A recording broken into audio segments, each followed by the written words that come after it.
South Florida, this is Headliners, only on CBS News Miami. Hello, everybody, and welcome to Headliners. I'm Elliot Rodriguez. The Department of Homeland Security has abruptly ended a parole program that impacts more than 500,000 migrants, including Cubans, Haitians, Nicaraguans, and Venezuelans. The Biden-era program allowed migrants to temporarily stay and work in the United States.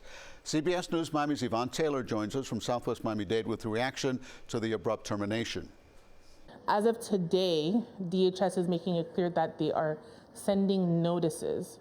Immigration attorney Patricia Elise is referring to the notice Department of Homeland Security is sending via email starting Thursday, which says, quote, "This notice informs you that your permission to remain in the U.S. has been revoked. If you do not leave, you may be subject to immigration enforcement measures." As soon as a person receives that notice in their email, in their portal, then their actual parole status would have been deemed to be terminated. Today's move follows a May 30th ruling by the U.S. Supreme Court that upheld the program's cancellation by the Trump administration. They are moving forward because the Supreme Court said they don't have to wait for the entire case to be litigated.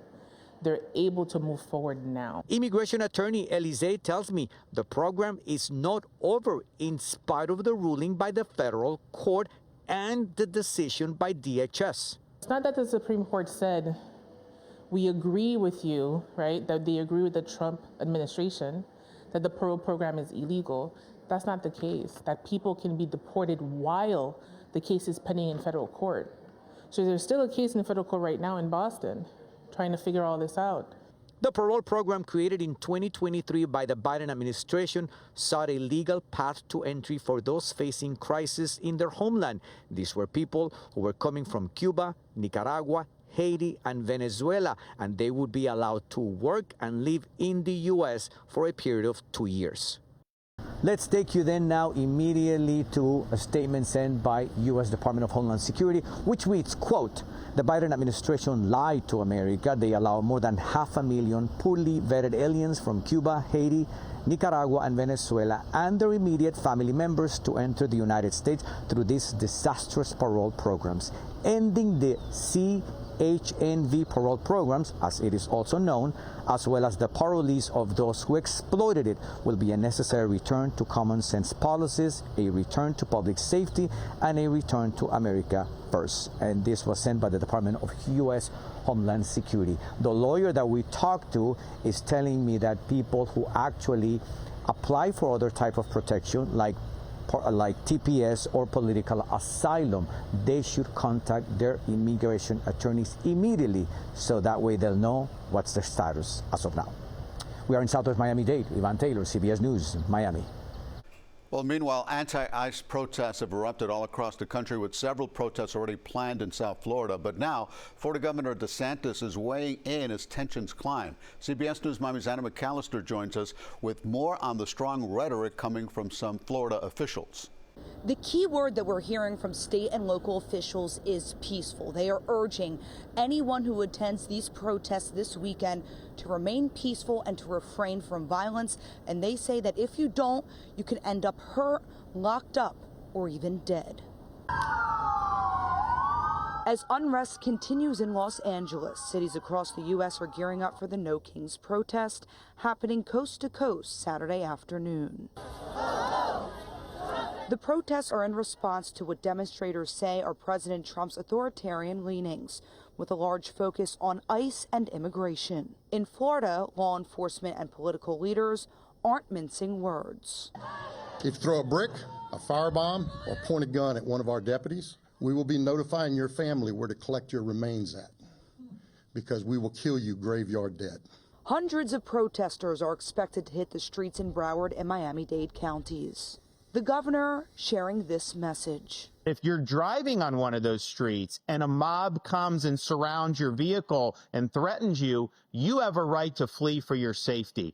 And so if you drive off and you hit one of these people, that's their fault for impinging on you. You don't have to sit there and just be a sitting duck and let the mob grab you out of your car and drag you through the streets. Florida, the anti-riot state, was the theme Thursday as the state's attorney general addressed the public ahead of Saturday's protests. We are not California. We do not allow rioting in the state of Florida. We spoke to the former City of Miami Police Chief George Colina regarding safety tips ahead of the demonstrations. This is the most important thing, he said, protesters need to keep in mind. I think they should be mindful of who they're standing next to, because it's easy to kind of get caught up in the moment. And oftentimes you're not paying attention to the people that are around you.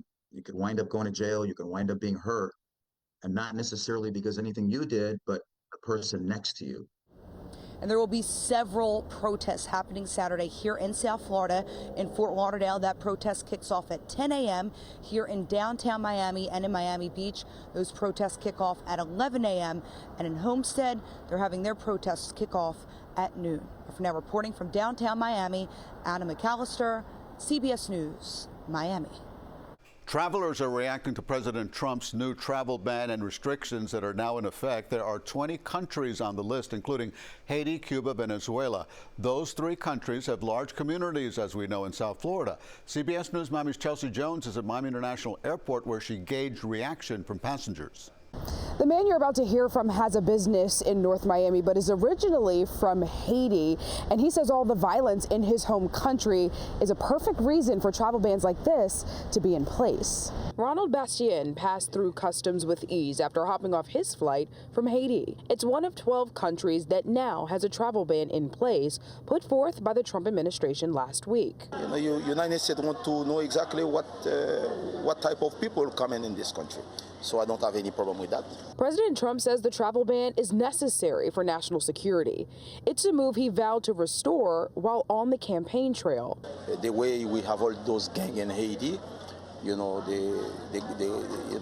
the government to take responsibility to make sure, they govern properly to screen the Haitian citizen. However, some feel the ban is targeted and paints countries like Haiti in a bad light. It's just a small part of Haiti. The travel ban also puts restrictions on 7 additional countries, including Venezuela and Cuba. This ban mainly targets the visa application process, including those already in progress. Effective Monday, applications from any of these countries will be denied unless you qualify for an exemption. No matter what, this is the best, country, in the world. Now, President Donald Trump has said this list is subject to change if these countries can make improvements. He also says that new countries could be added as new threats emerge around the world. At Miami International Airport, I'm Chelsea Jones, CBS News, Miami. When we come back, what will a post-fluoride South Florida look like? Experts show you what they're doing in just a few days. Next. From South Florida, this is Headliners, only on CBS News Miami. Welcome back. I'm Elliot Rodriguez. As hurricane season gets underway, people are worried about cuts that are being made to FEMA and to NOAA. People in the area are now concerned that these cuts, the agencies will not be ready for the peak of hurricane season. A group of former NOAA employees held a protest in downtown Miami. CBS News Miami's Steve Majiri was there. Not too long ago, Andy Hazelton was gathering data in a plane for NOAA. He had just joined the agency in October, but he says he was let go in February. For public safety and what we do, it matters for everybody. Like I said, it's not really political. Not just hope. John Cortinas says he retired from the NOAA office in Virginia Key earlier this year. He says he saw that cuts were being made and didn't like the direction that the agency was going. I was worried about what was happening or what we see happening today, and I didn't want to be a part of that. According to CBS News, about 2,200 NOAA employees have been fired or took buyouts since January. About 500 worked at the National Weather Service, which oversees the National Hurricane Center. The cuts are why there was a protest in downtown Miami. The work we do in a lot of ways pays for itself and is really one of the most efficient things out there. Many of these cuts happened just before the start of hurricane season. And now that we're in hurricane season, many of these protesters feel that these cuts make them more vulnerable. CBS News asked the National Hurricane Center's director, Mike Brennan, about the organization's preparedness for storm season. We're fully operational, ready for the hurricane season. Our products and services and warnings are going to go out as they always do. But protesters here feel these cuts are an attack on science. To think that our federal government would even consider cutting scientific research that could literally be life-saving for so many millions of people who live along the coastline in Florida, and this is just appalling and shocking. The Trump administration says the cuts are part of a broader strategy to cut federal spending and streamline the federal workforce. In downtown Miami, Steve Majiri, CBS News, Miami. South Florida will soon be saying farewell to fluoride. Beginning July 1st, the mineral will no longer be added to the public's water supply. But what will the transition look like? CBS News Miami's Ted Scouten went behind the scenes to find out. Come July 1st, fluoride comes out of your water. That is state law. Today we're taking a look at how that happens. In just 3 weeks, when you turn on the tap, fluoride will no longer be pumped into your water. This is a mandate for the entire state of Florida, so all water providers within Florida will be on this schedule. Allie Parker is with Hollywood's Public Utilities. We got a rare look inside the water treatment plant. Right now, fluoride is held in this tank, then 65 gallons are used daily to treat 25 million gallons of water. It flows through this blue pipe, mixes with treated water, and then heads to your home. The night before, by midnight, we will stop adding fluoride to the water. The process is pretty simple. So once you turn the pumps off and the fluoride is no longer being pumped under pressure from the larger tank to the smaller tank, then you can turn the valve off. Proponents of fluoridated water say it strengthens teeth. Opponents argue it could have a negative health impact. Now families like the Fitzmaurices are left with the decision: do they seek out fluoride to replace what's being taken out or not? As a parent who is uneducated about it, I want to do my research on it before I make any decisions for myself and my family. It's important that kids have fluoride in their teeth because their developing teeth need that. Dr. Richard Lipscomb is a dentist with Community Health of South Florida. He says finding ways to replace that fluoride is simple. The recommendations are supplements, toothpaste that has fluoride in it, and regular checkups with your dentist. Now, as for all the equipment that they use to put the fluoride into the water right now, they're trying to figure out how they're going to repurpose all that. In Hollywood, Ted Scouten, CBS News, Miami. From South Florida to Washington, D.C., see how a former student is making an impact across the nation and pushing for changes, and why he was inspired right here at home. Next. From South Florida, this is Headliners, only on CBS News Miami. Welcome back. I'm Elliot Rodriguez. In this week's all-new Miami Proud, we introduce you to a man who caught the activism bug in high school. Now a college graduate, he's working on Capitol Hill, helping U.S. Congress members strengthen public education and labor rights. CBS News Miami's Betty Nguyen shares his story. While attending John A. Ferguson High School, a friend invited Eleazar Padilla to join the Children's Trust Youth Advisory Committee. We find that when we give our young people the opportunity to serve their communities, to advocate for their communities, it is incredible, the transformation within a community. The program focuses on service, advocacy, and hands-on community engagement to help families throughout South Florida. Padilla says he was quickly hooked. I saw a lot of people starting to worry about making sure that they can push for some form of citizenship. They're worried about their family members who were trying to immigrate over. My thought was, how do I make sure that people aren't scared? Padilla became vice president of the West Kendall branch, tackling issues centering around local elections and homelessness. He volunteered himself, but he had a way of inspiring those around him to connect and work together. But it was during a prison tour where he saw a teenager locked up in an adult prison that led him to double major in sociology and political science. It blew my mind that there was, a minor in a facility with adults, and that person was being isolated because they couldn't be held in the same areas that others were.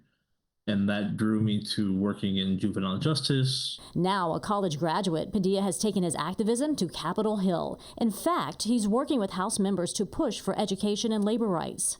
Every day I go to work and I see the Washington Monument as I go in, and I see the Capitol of the United States, and I'm inside and I'm doing my work, and I know, wow, I'm at the center of it all. Padilla says his early work with the Youth Advisory Committee helped him carve out a clear purpose. The future is just making sure that I can keep fighting, keep giving back to my community as much as I can. Proof that feeding your passion can put you on a path to creating lasting change for those around you. Betty Nguyen, CBS News, Miami. And finally on our show, a positive update to a story we brought you right here on Headliners. Green space in Little Haiti wards off development and is saved. It's in part thanks to one man's effort and the help of others, local investors included. CBS News Miami Steve Majiri brings us up to date. Casey Zapp says the Miami Tropical Botanic Garden is lush with life. These are red wax jambus. You can see the trees full of them right now. And he almost lost it. In May of last year, we showed you Zapp's mission to keep this land out of a developer's hands. He wants to preserve the natural beauty of this botanic backyard. So even when we thought we might lose the property, we just kept planting. Zapp was leasing the land at the time, and he needed to come up with $4 million to buy it and save it. We're doing something here that's almost outlandish. I mean, it seems unlikely that a project like this could have happened in the middle of what's obviously a real estate boom. Zapp says he couldn't come up with that in time, and a buyer was ready to take the land. But Zapp says that deal fell through, and he then took out a $300,000 loan for a deposit to buy the land. You put a lot on the line for this place. Oh, yeah. And I had to pay interest on it, too. But I honestly just don't have a wife and children. This is my passion. He says the deposit bought him time to find his own investors to help pay for the land in cash. He says he can now use these 3 acres and his greenhouse to teach the community about nature. This is a primary educational center. All these are very rare tropical plants. Ashley Toussaint is the vice chair of the Little Haiti Revitalization Trust. He says this charming eco-space is rare to find around here, and he's glad it won't be torn down and turned into high-rises or strip malls. There's so much development coming to Little Haiti, known and unknown. It's just good to know that this will be protected. Zapp says he has new plans for the garden. He wants to dig out some of the land to help take on some stormwater, keeping it away from the neighborhood. By being the green infrastructure that Miami needs desperately, we'll be able to take on this enormous amount of stormwater flooding. Zapp says he's still finalizing the paperwork for the sale. He says he's hoping to close on this by the end of the year. In Little Haiti, Steve Majiri, CBS News, Miami. It's a beautiful spot right there. And thank you for joining us this half hour in Headliners. As always, keep it right here to CBS News Miami for up-to-the-minute breaking news and weather 24 hours a day. Make it a great day.